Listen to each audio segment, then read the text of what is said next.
This is North Pod, a North Melbourne fan podcast, hosted by Jason Hunt.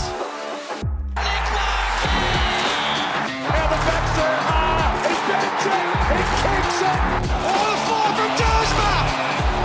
This is the speed of the ball. 3 bounces down the wing, he keeps going, 4 bounces. Joining the chorus, the Can't Lose Kangas, AFLW premiers. Hello and welcome back. Once again, it's North Pod time, and you know what? It's time to talk about another North Melbourne loss. How do you unpack a game like that? Totally different game after quarter time. So, you know, we're pretty used to starting off games poorly. I was chatting with someone in the comments section last week about how one of these days we're going to find ourselves up by 3 or 4 goals at quarter time and we're not going to know what to do with it. Certainly wasn't the case in this game. It was a shocking first quarter, and then after that, I thought we played some really good footy. So certainly on the defensive end, at least. So yeah, I guess some interesting takeaways. We'll talk about Maley, who came in for his first game. We'll talk about the Kane Cornes drama. We'll talk about the Paul Curtis suspension. I know probably that's mostly gone past the news cycle, but I guess I want to touch off on it. So yeah, plenty to talk about in this episode. Let's jump right into it.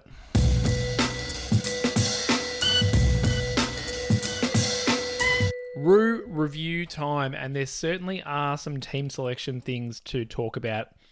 I spoke about it off the top. Maley came in for his debut game, replaced Paul Curtis, so he went a little bit taller up in that forward line. Curtis obviously suspended, so a forced change. Maley came in, and I think, you know, he's played some good VFL footy the past year and a little bit. The knock on him is his kicking, but he's a fantastic contested mark and mark in general, so it's exciting to see what he potentially could look like at AFL level. Darcy Tucker came out of the side, thank goodness, after that shocking game last week. And then George Wardlaw, a little bit sore, I guess, not quite up to playing this game. So Bailey Scott replaced Darcy Tucker and came in as the sub.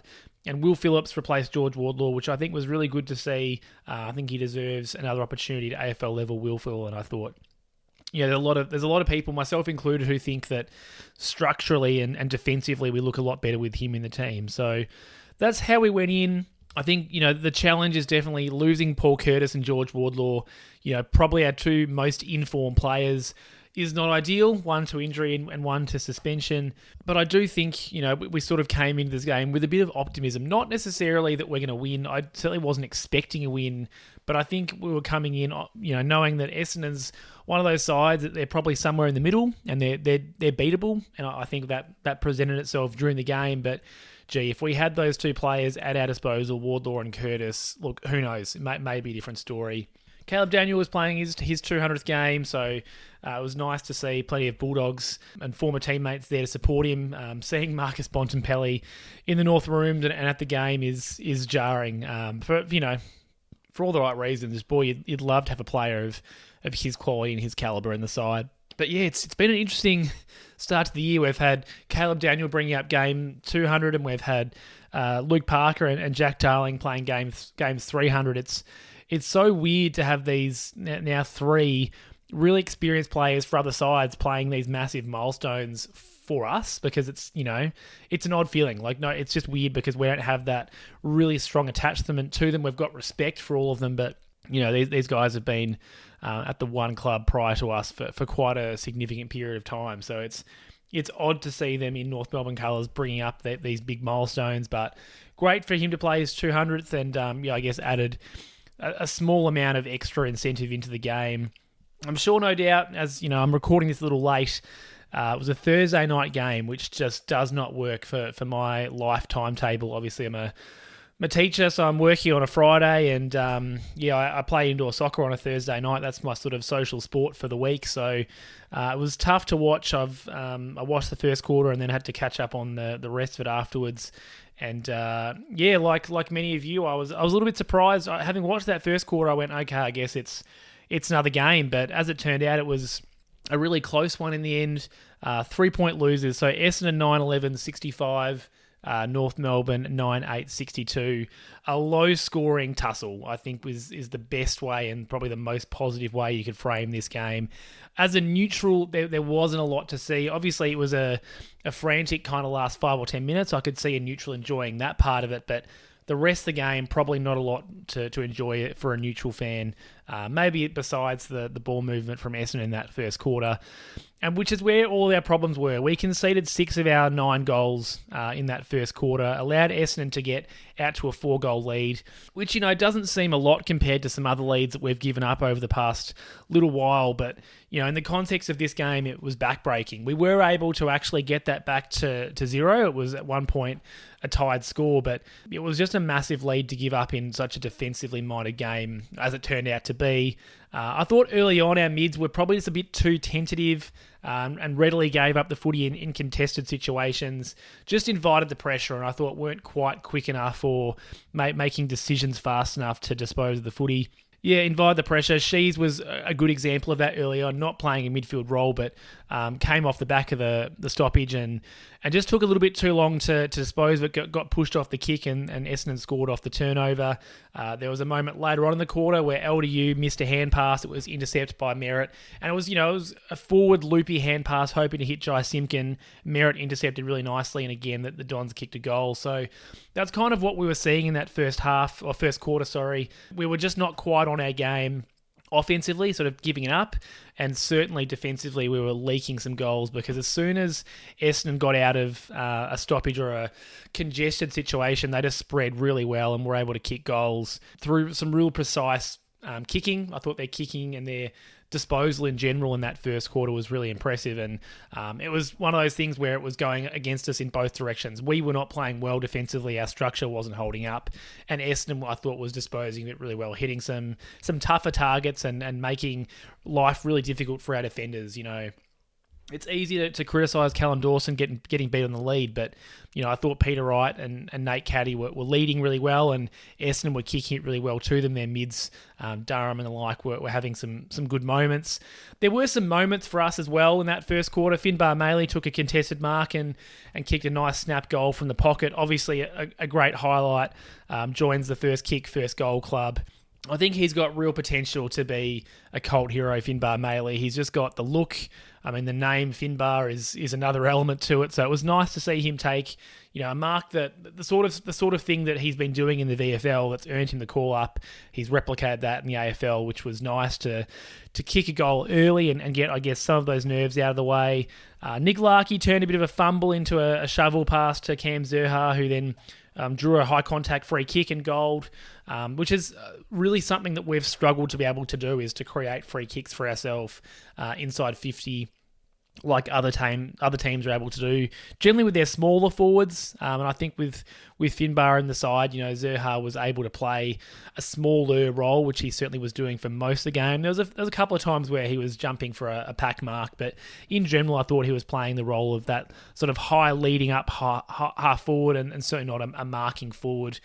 So there were some moments for us in that first quarter, but ultimately, defensively, we just leaked through the middle of the ground and went into quarter time 22 points down. So it's a tough deficit to be down. The second quarter, I thought we really locked in defensively. We didn't allow Essendon to take territory anywhere near as easily. Jai Simpkin kicked a nice goal on the run from about 50 metres. We locked it in our half for long periods. We just weren't able to convert that to scoreboard pressure, unfortunately. There was long periods there where it was sort of bouncing between the midline and our inside 50 area. I thought we locked it in really well. The likes of Dylan Stevens and our half backs, Riley Hardeman, Jackson Archer before he went down, were doing a great job of setting up behind the footy and not allowing Essendon to get easy ball through the middle of the ground or even on the wings. It was locked in. We just weren't able to capitalise and make sure that we were actually hitting the scoreboard besides that Simpkin goal. Jackson Archer unfortunately did his hammy in this quarter, which is super tough. He's really finding this season to be quite disrupted. He's obviously had his 3-game suspension. He copped an injury during that suspension. Now he's got another one to contend with, and it sounds as though it's not going to be a short one. It's going to be on the longer side. So super disappointing for him. I think, off the back of last year where he had a real breakout season, I thought this was going to be a great opportunity for him to consolidate and really refine the kind of roles that he can play. But he's just, finding it hard to stay on the park at the moment, which is really disappointing for him. And it was a pretty innocuous moment too. He was just trying to accelerate, sort of half bent down, but not really. It wasn't as though he was bending down to pick up the footy. He had the footy, tried to accelerate away from a player that was going to tackle him, and then just pinged it and had to hand pass it off. Ended up getting a free kick for high contact, but was off the ground straight away. So that's not what you want to see. Unfortunately, with all of our possession and our domination in terms of territory, we allowed Essendon to kick a goal late. And kicking one goal late doesn't sound like much, but the fact that we only kicked one goal ourselves in the quarter, sort of, it made it a bit of a 0-0 draw or a 1-1 draw, if you like. Off turnover, which hurts. Perkins kicked that goal. And like I said, we dominated the quarter but didn't have a lot to show for it on the scoreboard, which is disappointing. At least, I think, pleasingly, we were able to slow the game down and at least junk it up so that Essendon weren't just waltzing through the middle like they were in the first half. I think going into halftime, you'd be okay with where things sat because you'd stopped the bleeding, but you'd want to see a bit more. And then, I think we did in the third quarter. We definitely saw a change with the way that we were playing. Our scoring was more free-flowing. I think we kicked 5 goals to 1 in the third quarter. And we saw so many positives. Hardeman, I thought, was showing his defensive prowess. And he was in the second quarter as well, to be honest. He had a nice chase down, holding the ball call.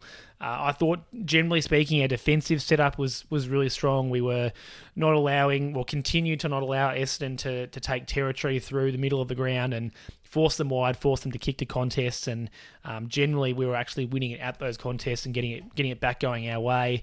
And so many positives to come out of this third quarter. I'm just going to list a few of them. Dot point style, I thought Maley was marking it well up the ground. LDU, after having a bit of a rough first quarter, I thought was releasing the hands really quickly. He had a couple of nice handballs over his head that found teammates in space.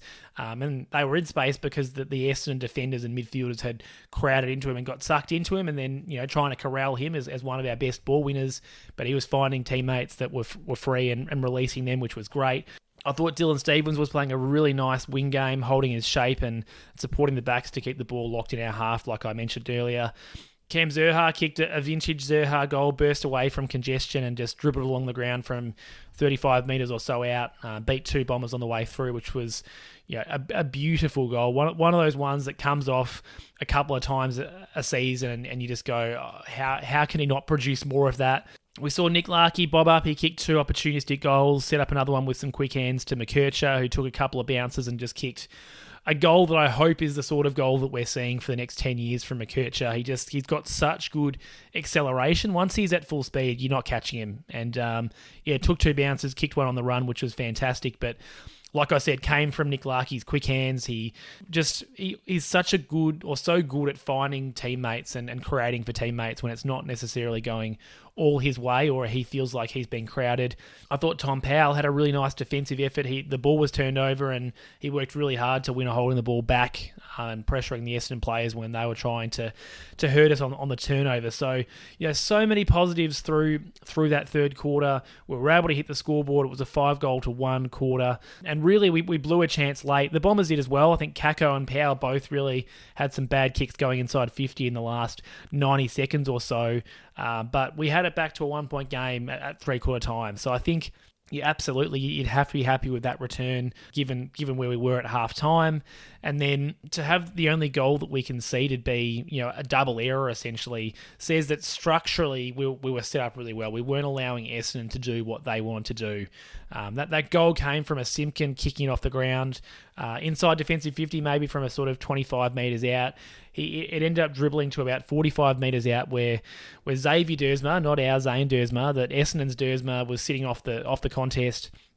He was able to pick it up and kick it long. So there's mistake 1. Simpkin shouldn't be kicking it off the ground in that scenario. If you're going to kick it along the ground, it's got to go boundary side, and then obviously you risk it going out of bounds and getting it called against you, or you've just got to pick it up, take the tackle, take the stoppage, and hope to win it out from there.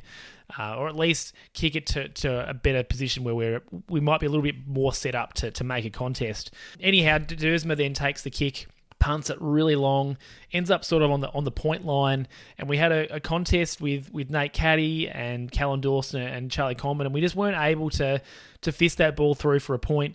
It sort of essentially dropped right where the marking contest was, and Caddy was able to kick a goal off the ground. But that was the only goal that Essendon were able to kick in that quarter. So the fact that there was kind of 2 errors back-to-back, number one, that's vintage us, but I think number two, like I said, it says that we weren't allowing Essendon to get the game going the way that they wanted to. Yeah, great. Feeling really good going into 3-quarter time, and you're thinking, all right, we've got the momentum. We've been in control of the game in terms of territory and possessing the ball. And then the last quarter was just a slog, to be honest. It was a goal apiece. And similar to that one that I just mentioned, it was an error or a double error that created the goal. Just a bad 30 seconds for Luke McDonald. He sort of played on maybe 30 metres out from defensive goal. Didn't need to, but he was a bit indecisive.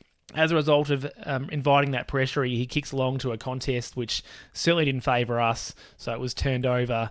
And then the ball was punted straight back in. He needed to stay down and man Kako. Instead, he decided to sort of go third man up. But from the front of the contest, it's not really where you want to be running in as the extra play. If you're going to be the extra, you need to be coming from the side or behind so that you can get some nice momentum and fist the ball. But he was running sort of back with the flight and didn't quite make it to the contest, I think it's fair to say. Like, you can go back with the flight if you're going to make it. He didn't quite make it. Kako then was at ground level but on his own and was able to kick the goal, which gave Essendon a bit of a lead, just a 1 and a bit goal lead, which turned out to be enough. We were able to kick one more goal after that. It was a really nice goal, actually. The ball lived in our half for long periods again.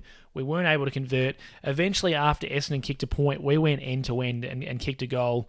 Dersma on the run, which was just a really nice example of how we can transition the footy when things are going well for us. It was mark, play on, uncontested mark, hand pass over the top. We just kept moving it along that wing. Got to Dersma, who eventually kicked it from maybe 35 to 40 metres out on the run. It's not very often at all that we are kicking a goal from a kick-in. So you've got to, I guess, you've got to be happy that we were able to do that. But that was the only goal that, unfortunately, we were able to create in that last quarter. There was a chance late. Finbar Maley took a mark, maybe 45 metres out, so probably just on his distance, and maybe 3 minutes on the clock, somewhere in that vicinity. You could see that he was a bit indecisive about, whether or not to kick the goal or go short. That indecisiveness meant that eventually he got called for a 30-second violation. He didn't quite start his run-up or his run into goal quite fast enough. Resulted in rushing the kick, and it ended up being spilled through for a behind. And I think, it's one of those things that looks bad, but I'm certainly not going to hang him for that kind of thing. I think the positives in his game were more significant. I think, to be honest, it's more on the leaders on the ground, making sure that he's getting that kick off, because we know that the time was on the scoreboard. There's really no excuse for not kicking it in time. But as a first gamer in that scenario, I think he just needs someone saying, hey mate, you've got to start your run in. Let's get on the move. So look, that was a moment late that went begging, but certainly it's not as if that was a gimme goal. If anything, I think it's pretty likely that he probably kicks a point if he takes his full measure anyway and actually gets the kick away. So that was a moment late. It's one of those ones that is unfortunate, and I'm sure he'll be beating himself up about it. But I think, holistically, you're stoked that he's taken a contested mark in that moment of the game and created the opportunity in the first place. Ultimately, I think this is probably a game where we've showed our most growth across the year. But it just really stings not to win it. We should have. We had so much of the play, so much of the ball, or the ball spent so long in our attacking half of the ground. I feel like last week against Port was an opportunity to steal the game. This one was more of an opportunity squandered. I think we actually should have won the game.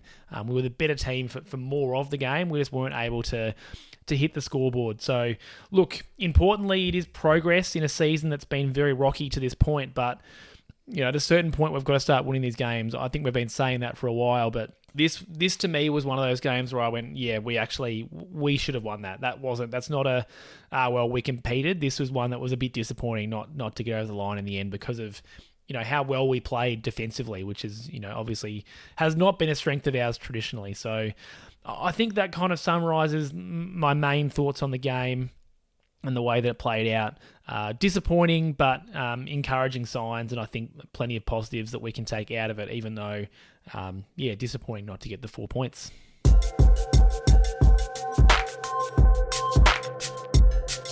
All right, let's look to story of the game, and I think, for me, I've sort of half already talked about it. In the first half, when Essendon had their chances, they had the game going their way, they just took advantage, and North weren't quite able to be as damaging when it was our turn with momentum. We actually ended up winning the inside 50s 46-41. So not a belting, but certainly we were on top in that area. But the efficiency when we went inside was 45%, 46% compared to their nearly 59%. So that efficiency in the forward line, it wasn't one of our horrific games where we're sort of sitting in the 20s or 30s. But by the same token, we allowed Essendon to be just a bit more efficient, particularly early on in the game. And later on, when they did get some chances, similarly, they were able to take them. They were just getting fewer as the game went on. So I think for me, that was the difference in a game where it's decided by 3 points and it's such a tight contest. A differential of 13% in terms of inside 50 efficiency is quite significant. One goal either way makes a difference. So look, it's a tough one because I actually don't think that we were awful in this area where we have been in other games. But there's moments that I mentioned, like the Tom Powell kick inside 50 late in that third quarter is just, it hurts, because you've created a really good opportunity and you end up bombing it out of bounds on the full. I think that one went. So I think ultimately, like, Essendon actually had some more of the major stats, I guess, like disposals, marks, they were higher in, but that was due to them trying to get it out of their back half and penetrate and being regularly closed down. So hopefully this is a turning point for our team defensively, structure-wise. I thought it was a much improved setup from quarter time onwards. I don't have access to the efficiency inside 50 from second quarter onwards, but I would have to imagine that it would be down for Essendon from that point, because our defensively we did lock in a bit more and it was harder for them to score, whereas we really struggled to convert our opportunities convincingly into goals and scores throughout the game, except for that third quarter. That third quarter we were able to kick 5 and it was fantastic, but to only kick four goals in the rest of the game, I think speaks to the fact that we just weren't quite able to do it. I don't know if it's a forward setup thing, like Paul Curtis being in there would definitely be helpful, but Finbar was able to take a couple of contested marks. He kicked a goal. I think for a first gamer, he played his role. Nick Larkey was, as per usual, he was getting double man at times, and I thought the contest with him and Ben Mackay was a good one. Mackay definitely won some contest. There was a crucial one where he came off Larkey to create a spoil, and then that resulted in an Essendon goal on turnover. So there was moments there, but I thought that was a pretty tight, evenly fought contest. And Cam Zurhaar bobbed up. He's having this habit at the moment of not necessarily being a high possession guy, but he kicks the goals when he gets a chance. So our forward setup I think was going okay. Constanti was creating some pressure. His kick inside 50 was a brilliant one later on in the game, and he does apply some pressure. But I do get the sense that we're still missing one element from that forward combination, or potentially we're not quite having that chemistry between the forwards and the backs. The mids and the forwards as we would like, because I certainly think that we would want to be taking a little bit more advantage of our opportunities. When you think about it, we scored 62 points for the game. We kicked 9 goals. If we'd kicked 10 or 11, we win the game. And I think that I think to me is the big difference here, is that the ability just to hit the scoreboard when you get your opportunities. So, look, something to hopefully take away from the game. At least defensively, we were able to stifle Essendon, and I think that's something that we haven't been able to do. It was really only our defensive errors or our combinations of errors that allowed us to concede goals in the second half, and we're so used to that. That's a problem that's going to continue as we develop. There's no doubt about it, but hopefully we can take some positives from the fact that, like I said, our defensive structures looked a lot better, and there was certainly an improved setup from quarter time.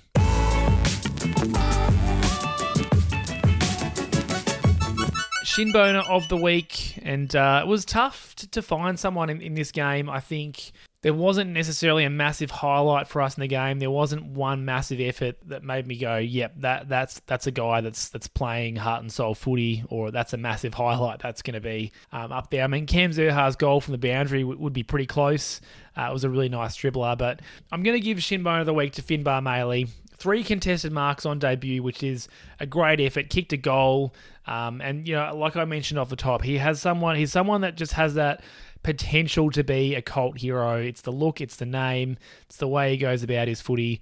I do have some question marks on his kicking. It's one of those things that I think he'll get a period of grace at AFL level. Those that have watched him more closely at VFL probably give him less grace, because I know at VFL level that's the knock on him, that his goal kicking. And I've seen a bit of that when I've watched some of the footage. But at a certain point, the grace that he gets at AFL level will turn. For right now, I think if he's taking big grabs and he's embracing the big moments like he was, I think he'll be a popular member of the side whilst he's here. His stats, not amazing. 8 disposals, 1 goal, 1, 3 marks, all of them contested. Couple of tackles inside 50.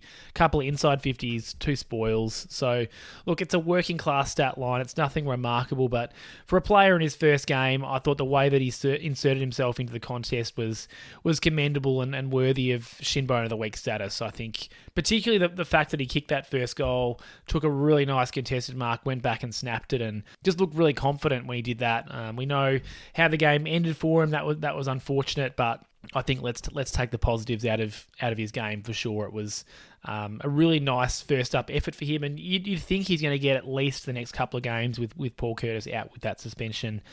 If he's in right now, I can't see him coming out of the side off the back of that performance. So Finbar Maley is your Shinboner of the week. I guess just worth noting, I don't have him in the North podium voting, because often the Shinboner of the week I'll have in the voting, not for Finbar. I think he's probably a goal or 2 short, or a couple of possessions short of the 1 vote. In terms of the North podium voting, as you'd expect, no one with the 4 votes this week, no one with a game-winning performance, breakaway performance. But I did think Tristan Xerri's performance was worth the 3 votes. 25 disposals, 39 hit-outs, 13 of them to advantage, a couple of marks, 4 tackles, 10 clearances, 7 score involvements, and really dominant display in that ruck role. Playing against and matched up against his old mentor in Toddy Goldstein, who is nearly 37. Hard to believe that he's still playing footy, and I know it wasn't Essendon's plan for him to be playing footy at this point. He's essentially an assistant coach who's still on the playing list this year, but with the injuries they've had to their ruck stocks with Draper and Brian, Essendon have had to play him as a ruck for the majority of the game, and I thought he was solid Goldie, but certainly Xerri had the better of him for essentially all the game. I thought Xerri was definitely best on. It was just the way that he asserted himself on every contest possible. Like I said, the 10 clearances is big for him. He was taking out the ruck and essentially just pushing Goldie out of the way at times. 25 disposals. He was getting involved around the ground as well. It wasn't just the ruck contests. I think probably the thing that is a slight downside of his game, he had a chance to take a grab inside 50 from a McKercher centering ball, wasn't able to pull that mark down. It would have been sort of pseudo contested. It wasn't a gimme, but it was one that you'd like your ruckman to take. He's such a big bloke, Xerri. It's very hard to push him off a marking contest, and once he does get his hands to it, he's usually pretty reliable, but it's just whether or not he can get his hands to enough of those marking contests. That's probably the one thing missing from this game for him was to go forward and kick a goal and take a mark inside 50. But besides that, a pretty good game from Xerri, and probably one of his, if not his best, one of his best games for the year. So I think worthy of the 3 votes, and hopefully getting back into his really strong form. Although I think it has to be said that, like I said, Goldie is obviously a club champion, but a bit of a shadow of his former self just with age, not on his side. The 2 votes I've given to Harry Sheezel: 32 disposals, 9 marks, 1 of those contested, 5 tackles, nearly 600 metres gained. Played pretty much exclusively off halfback and just tried his best to repel and rebound at every opportunity. Had the 8 turnovers, so it does hurt his cause a little bit. But I think most of his footy was trying to distribute and find targets where there weren't too many. It was uncontested stuff. He was playing pseudo loose in the back, or that sort of sweeping role, and a lot of his kicks were rebound 50s. But I thought in general a great bounce back game after the Kane Cornes criticism from earlier in the week that we'll touch on coming up soon. I think couldn't have done a lot more. He certainly tried his absolute best. He made some mistakes, like I mentioned, but I think played a good game, Sheezel, and I think having him behind the ball at the moment is probably the best place for him, just based on how much footy or how much of the time the football's going to be spending in there. And I just don't think having only Caleb Daniel back there to distribute is working well enough for us. So, yeah, I support the Sheezel down back at the moment. And then lots of one votes. We had plenty of players that I thought played their roles. Tommy Powell, 28 touches, 9 tackles, 6 clearances, 7 inside 50s. A couple of nice moments. Obviously had that disappointing kick inside 50 late in the third quarter, but I thought played his role as a midfielder and did nothing wrong. So giving him 1 vote. Dylan Stephens, I mentioned him a couple of times in the Roo review, 25 touches. So that's a high count for him. He's generally in the high teens, so it was good to see him finding a little bit more of the footy. 8 marks, a goal assist, and 4 inside 50s, and did a great job of locking that footy inside the forward half of the ground for us. LDU was one that I mentioned, 28 touches, 6 tackles, 6 clearances. Probably the knock on his game was 19 hand passes, 9 kicks. So not as much burst away and kicking, penetrating kicks from him that we usually see. But I thought that his damage by hand was still pretty nice. He was able to release other players, like I mentioned, and although he wasn't amazing in that first half, I thought he really worked his way into the game and found a way to impact. Riley Hardeman, fantastic to see him getting a full game again. 15 disposals, 7 marks, 2 tackles, went at 93% disposal effectiveness. It's exactly what we want to see off halfback. He's that player that can defend. He's a great, strong player. He's got speed, and he's a great kick-off halfback as well. So hopefully, he can lock away a spot on that halfback line for the next 10 years. That would be great. But a game where I thought he played his role. Luke McDonald, another in that halfback line, 14 touches, 3 marks, 1 of them contested, 5 intercepts. Went at 86% disposal effectiveness, and similar to Tom Powell, he had that one bad moment in the last quarter where he allowed Kako to kick the goal and get free at ground level, but besides that, I thought he had a pretty faultless game. Didn't make any mistakes besides that one, and I think there was plenty of moments where he was able to come across for a nice spoil or take an intercept possession. So another solid game for McDonald. I think he's been really impressive this year.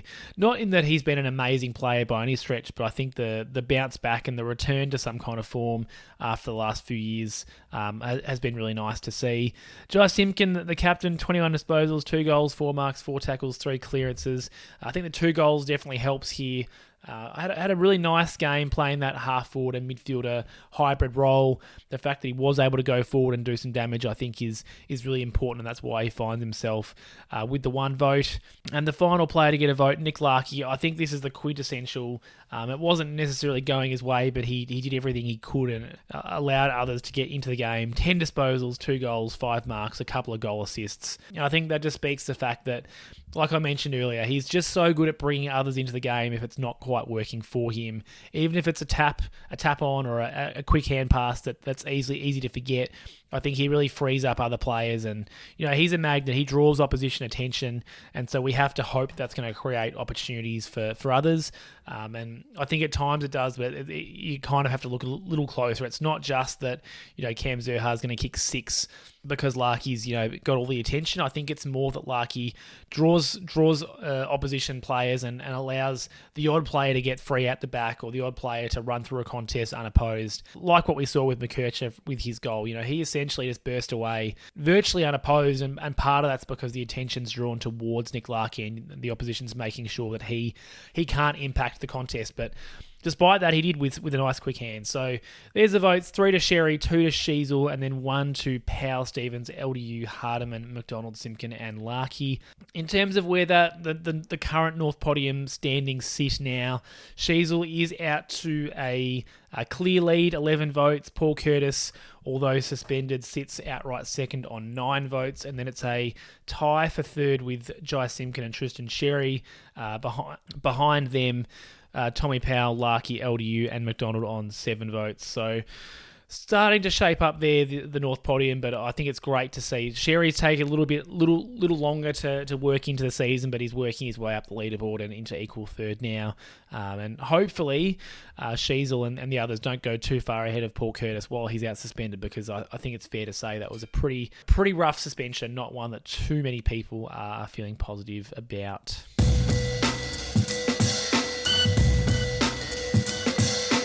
A quick call to action, please support the show, and thank you to those people that have been supporting the show, listening to the show, and liking and reviewing. If you could share the show with anyone that you know that is a North Melbourne fan, even if they're an opposition supporter, send it on to them, because I do believe that after listening, they'll definitely be a North Melbourne fan. Subscribe on your chosen podcast platform. Get involved with my socials at NorthPod Show.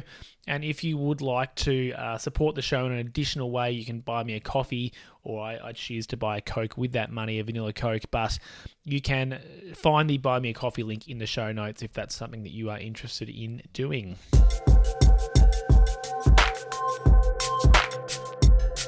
Kanga clipboard time. This is where we just go through some other stray thoughts from the game, not necessarily game-defining ones, but things worth discussing.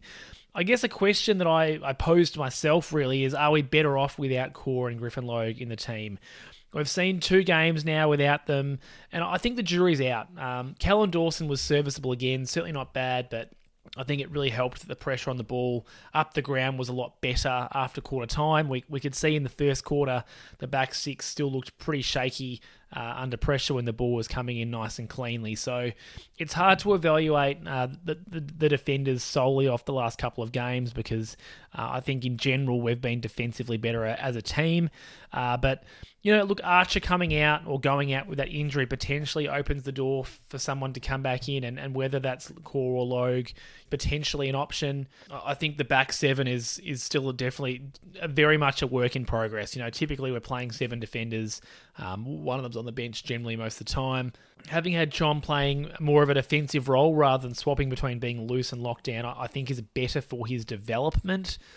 There's certainly moments where he's going to get found out when he's playing on experienced, strong forwards, but we've seen, as teams have figured him out, I think that they're not allowing him to get free and they're forcing him to play a more man-on-man game, and that does not suit him at all. So I think allowing him the opportunity to learn just in one role rather than kind of swapping between the two, I think is possibly better for his development. Ultimately, though, I definitely still think we're missing another taller, strong type down there. You felt like in this game at any minute, Nate Caddy or Peter Wright were going to take the game away from us and kick a couple of goals. Ultimately, it didn't really happen. Neither of them were super damaging, but I think there was always that potential. And I think we know that. It's a weakness in our game at the moment. We've got players developing for that. I don't really think Callum Dawson is the long-term solution for that. We've even seen at times we've tried to play him more as a medium-small type just because he does have that agility. And I mean, we saw it, I think it was in the last quarter, it was at one moment where he went for a nice little scything run along the wing, trying to rebound and thrust the ball forward. Like he does have some playmaking in him, not an amazing kick by any stretch, but he's got some wheels, and I think that's, I guess, the reason that we've looked to play him a little bit smaller and free him up a little bit more. But we're certainly still waiting for a Will Dawson or a Matt Whitlock type to really come along and develop into that bigger, stronger defender that we need back there. I think Chom can do it in the interim, but I still feel as though long term probably he's a forward. Look, who knows? At this point, anything's possible. But yeah, I just think it's going to be interesting to see, what happens with Archer coming out. If we bring another medium type defender in to replace him, or if we go with a Core or a Logue and see if just one of them in the side, makes a significant difference. Because like I said, I think if the defensive structure is better up the ground, I think it's fair to have one of those more experienced defenders come back in. I don't think, I don't think they're the reason that our whole ground structure wasn't working.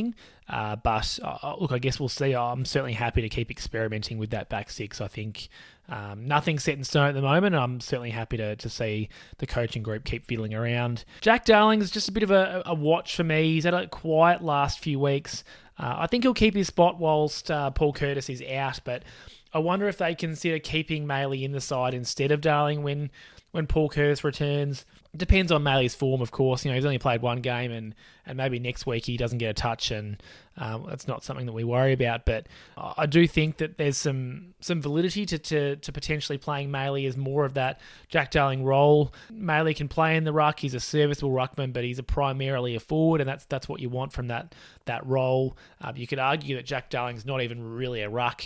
That being said, he's a really strong body. He can go in there and play above his weight division and we've seen him take the ball out of the ruck a few times and win some clearances, particularly when he's playing on less experienced rucks. I think of the Gold Coast game, for example. Look, it's just one worth watching, I think. I'd like to see Darling taking a few more marks up the ground and imposing himself a little bit more when he's playing forward.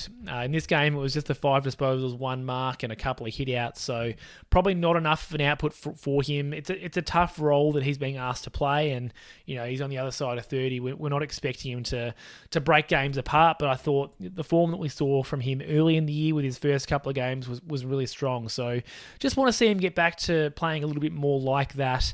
I'm not anticipating, like I said, that he's going to be a game breaker, but I think it's just a watch. I thought Maley came in as a much younger option and more or less did what we've seen Jack Darling being able to do.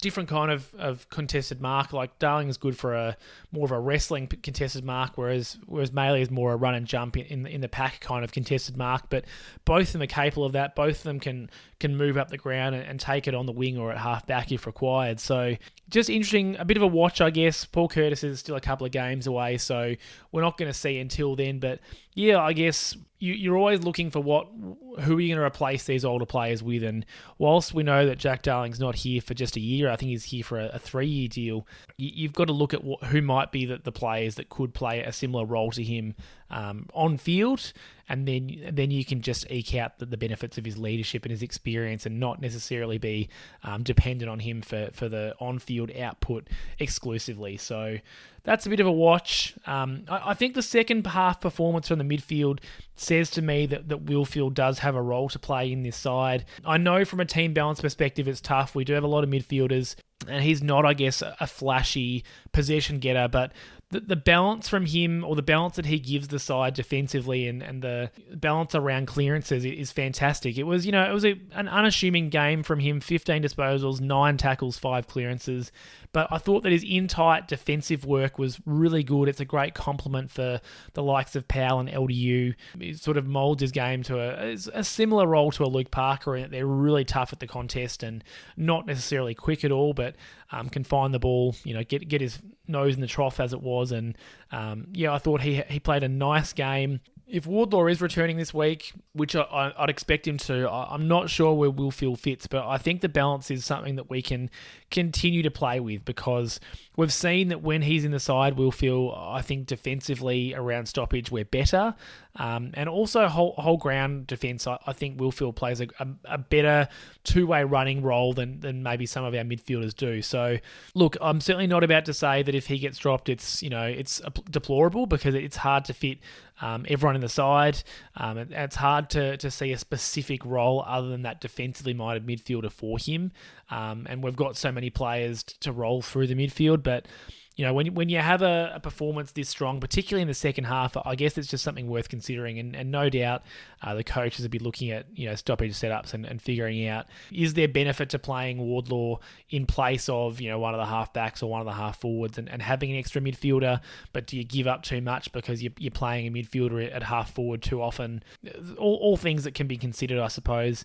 In terms of what the stats looked like, it was marginal wins, 34-30 in clearances, 41-26 in hit-outs is pretty significant, but the spread was fantastic, particularly in that second half. It just, we didn't even have to finish on top for contested possessions. We were just behind in that stat, but our midfield definitely won the war across the game. It was a slow start. Essendon was on top early, but as the game wore on, you could tell that we were really getting on top of them. So, look, just one to watch as well for me. I suspect Wardlaw will be back. It's a longer break, but I do think there's some merit in playing playing WillPhil from a defensive perspective, because I just think he really complements some of our other mids really well.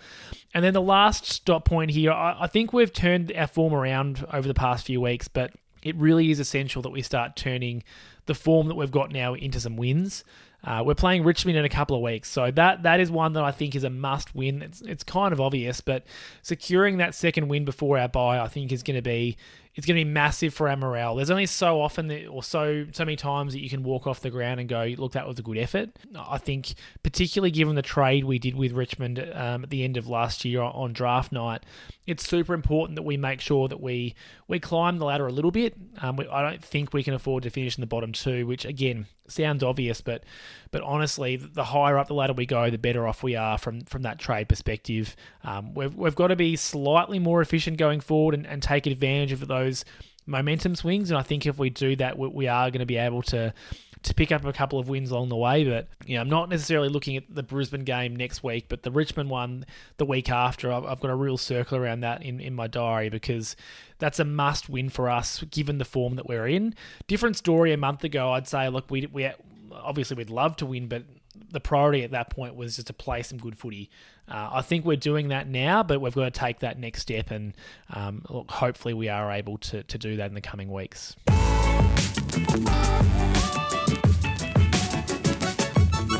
And now we get to Around Arden Street, the news segment, and this is it's a full book. We've got plenty to talk about here. I'll touch on the VFL first. A nice, handy win, the VFL, 83-73 over Essendon. And I guess just a couple of players to talk about there. Will Dawson's a big one. He was thrown forward or moved forward, given we've got Griffin Logan, Aiden Corr playing defence in the VFL. That meant that Will Dawson, we were able to move him forward and see what that might look like. Kicked 3 goals too, so a promising, not a start. He's played some forward last year as well, but a promising role for him potentially. Great to see him hit the scoreboard. Cooper Harvey continues to kick goals. He kicked 2 goals too, and there's certainly no knock on his ability to find the goals. It's just potentially a knock on what he's doing when he's not kicking sausages. And then 2 injury players returning from injury.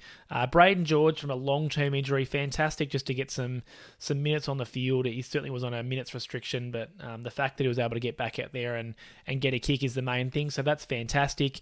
And then Whitlock, a much shorter injury timeline for him, but he also returned, so I wouldn't rule him out as an Archer replacement. We saw him come in for his debut and play that kind of third tall role, and that's what Archer can play sometimes depending on the opposition. I don't perceive Brisbane to be a particularly tall team in their forward line, so look, you never know. I suspect that we'll let Whitlock build up a bit more confidence in the VFL, particularly coming off an injury, but you never know. We're going to have to replace Jackson Archer with someone, so you've got to pluck someone out of that defence, whether it's Miller Bergman, who I don't suspect it will be, if it's one of those more experienced defenders in Logan Corr, or if it is a Matt Whitlock, it's going to have to be, we're going to have to replace Archer with a defender, that's for sure.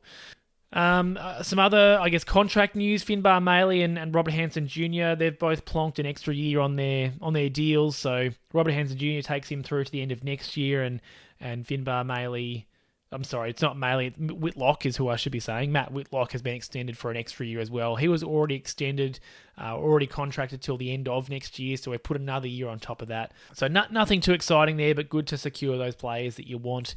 I would question with Robert Hansen Jr. whether we needed to extend him at this point, but potentially we've got him at good value. Maybe we're just looking to secure him on a smaller money deal, so to speak, so we can worry about some bigger deals. No doubt the LDU contract going through does free you up to do some other things with your contracting. So that was announced during the week.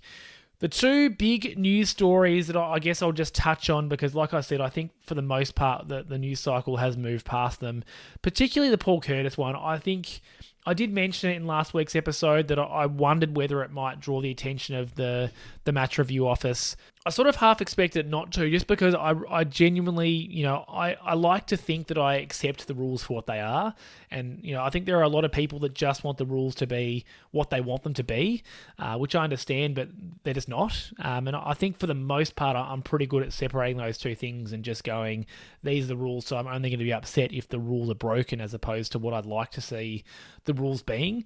But this one I think for me, it's a step too far, because what Paul Curtis is being asked to do, I just think is totally unreasonable. There's such a small amount of time in which he has to make the tackle and then correct the tackle because he understands that maybe the opposition player is in some danger, Josh Sin in this scenario. if, for whatever reason, if things were different and he ended up with a 1-game suspension, I think there'd still be some people upset about that, but I think at least that would seem like a more appropriate punishment than the 3 games that he's got. However, I understand that the current system involved with the matrix and the way that the match review officer, Michael Christian, assesses things, his hands were tied. I think that's the honest response. It's just that the system itself is broken. So, look, I know that Laura Kane's spoken about potentially reviewing it, and Clarko spoke about how that it wasn't acceptable. It should be reviewed immediately. I do think it's a dangerous game that you play if you start making some changes mid-season. So I kind of accept that that's what the rules are, but I think at a certain point we have to understand that you cannot completely legislate against concussions. It's not possible. You can certainly mitigate and you can certainly minimise, but this is just one of those things where a myriad of circumstances have created a scenario in which Josh Sinn hits his head. Potentially, Paul Curtis could have shown slightly more care because he could have worked harder to let him go. Like, that's what the AFL is saying. You need to let a hand go. But that just runs so opposed to, how the game is played and has been played, because you want to grab their arms so that they can't release the footy. And if Paul Curtis in that scenario releases one of his arms and Sinn's able to get a hand pass away, I think, there'd be plenty of people saying to Paul Curtis, what were you thinking? So it's a tough one. I think the rules in this scenario are broken, but I'm not one of those people that says that we should have appealed. I take it on face value and I accept that we would have appealed if there was any chance that it would succeed. There's just no value in keeping that story going if if the appeal was never going to work. I do hope that at the end of the year we see an adjustment in the way that these matters are evaluated, because I still firmly believe that the outcome just plays far too a heavy role in what the suspension ends up being. For me, he gets concussed, but that's not because Paul Curtis's action was super, super dangerous. It's unlucky. And I think, sure, I accept that there needs to be some punishments for bad luck, so to speak, if you created a scenario in which the bad luck could occur. But this is, how he can get 3 weeks for that, whereas a player, throwing a punch or throwing an arm in a non-footballing kind of action can get less than that. I think most people would agree that there's something a bit out of whack with that one. So, look, there's my thoughts. It's gonna suck having to have Paul Curtis sit on the bench or sit in the stands for the next couple of games, but it is what it is. That's the way the game is going. The other thing worth mentioning, I guess, is this Kane Cornes carry on. I don't feel as though I need to go over it too much, other than to say that if you're not aware, Kane Cornes has made some comments about Sheezel and Simpkin in particular, and just in general, he's been, I guess, pretty critical of North Melbourne over the last little while, and that's probably, a lot of footy commentators have been. We haven't done a lot positive to talk about. So, there's the context. Todd Viney then came out during the week and he said Kane Cornes is banned from the footy club, and we won't be engaging with him in any of his media roles. Maybe this is an unpopular opinion, but it's just how I honestly feel. I don't know what's happening inside the club, so I guess I need to say that and put that as a caveat, that potentially what was boiling away at the club with the players was so much so that leadership had to say something. But for me, I think giving it the oxygen that we have is the wrong move. And that's just my opinion, my take on it from the outside. I think we as a footy community have to realise that when we give Cornes the oxygen and the attention for these kinds of things, that's what he thrives on. That's what he's making a career out of. So saying that we're barring him and we're not going to interact with him is kind of the reaction that he's looking for. It's what he is really good at creating. And so for me, we would have been far better off, answering questions if people asked us about it, but not giving it this more drama and more theatre around it. I don't agree with a lot of what Kane Cornes says. I certainly think that he plays a very specific kind of character in the media, and it's not one that I really enjoy interacting with. But by the same token, I'm never sitting here getting angry. I just choose not to watch. And I think that's what we have to understand is you have a choice not to listen to it or not to watch it. And that's the way that you can actually, have a valuable voice in the matter. The facts are that a lot of people choose to watch and listen to him and get annoyed and frustrated and comment and, make a big deal out of what he says. And that is why he's such a popular or a prominent media figure. He gets people talking about stuff. And I mean, look, you can't argue with the fact that it's created a whole 7-day news cycle based on him having some negative comments to say about Sheezel and Simpkin and the club as a whole. He has done his job at the end of the day. And I think for us, we needed to just keep going, get our heads down, and I'm not going to do the old we need to focus on winning. I think it's completely separate, but I think giving it the oxygen was a mistake. That's my take. I'm sure plenty of my listeners would disagree and say that we had to stand up for ourselves, but to me, I don't think that there was necessarily anything that he said that was completely derogatory or totally offensive. I think that I disagree with some of what he said, but I just don't think, for me, again, that it was completely inappropriate and needed to be, stood up to. But I also acknowledge that potentially the players and people with inside the club were feeling so upset, and potentially there's some mental health elements that the club decided that they needed to publicly mention the fact they wouldn't be interacting with him. So, I take on face value, and I guess I'm assuming that's not the case, and maybe that's a bad thing to assume. But look, for me, I think we would have been better off saying nothing. I don't buy into this. Thank goodness we stood up for ourselves, because I just don't think words like that really mean anything. It just brought more attention to the story. So anyway, I'd love to hear your thoughts in the comments. I've got no doubt, like I said, that there'd be people that disagree with me on that, and I'm happy to have a respectful dialogue about that, because I do feel strongly that the society and the culture that we're in at the moment is that you watch something and you hate it and you comment on it, and I think we're not realizing that in doing so, we're just creating more of that content that we don't like. The option is to disengage. I would like to think that if someone didn't enjoy my podcast, that instead of arguing with me about it, they just go, nah, I'm going to find something that I'm more interested in listening to. I think that's really where I'm coming at it from. That's certainly how I live my life. If I don't like something, I just won't, buy into it, so long as it's not hurting someone else. So I guess that's where some people would argue that Kane Cornes, maybe has been hurting, some of the North Melbourne players. But again, that's not something that I can personally speak to, so I'm not too sure. Anyway, there's my takes on the two controversial things from the week. It was a big week in the news for North Melbourne. Hopefully we can find ourselves in the news for some more positive reasons in the coming weeks, like maybe an upset win against Brisbane, which is who we are playing this coming week. We've got a nice big break, playing Sunday twilight. So we've played Thursday night. We don't play again until Sunday twilight down in Hobart, Sunday the 11th of May at 4:40. Playing Brisbane, so it's a tough matchup. Not a game that you'd typically have a lot of hope for, but I think it's Hobart and we're off the longer break. There's some reason for some positivity. I'm not expecting a win, absolutely, but maybe this is one of those games where you are happy with a 20-point loss. Brisbane, the defending premiers, they're in some relatively good form. There's certainly no reason to think that they're dropping off. I just think we have to not get blown out, which sounds very familiar. It sounds like that pessimistic kind of perspective, but I just don't think this is the sort of game that, Essendon was a game we needed to win. That was an opportunity that I think we blew. This is one of those games where you just go in and, as a fan at least, you just hope not to lose. Every opportunity or every thoughts that, the players certainly need to be thinking positively, and hopefully they are thinking more positively than that. But as a fan, I think I go in just, hopeful that it's not going to be a bloodbath, which does sound pretty familiar. That's going to do it for this week. Thank you so much for listening.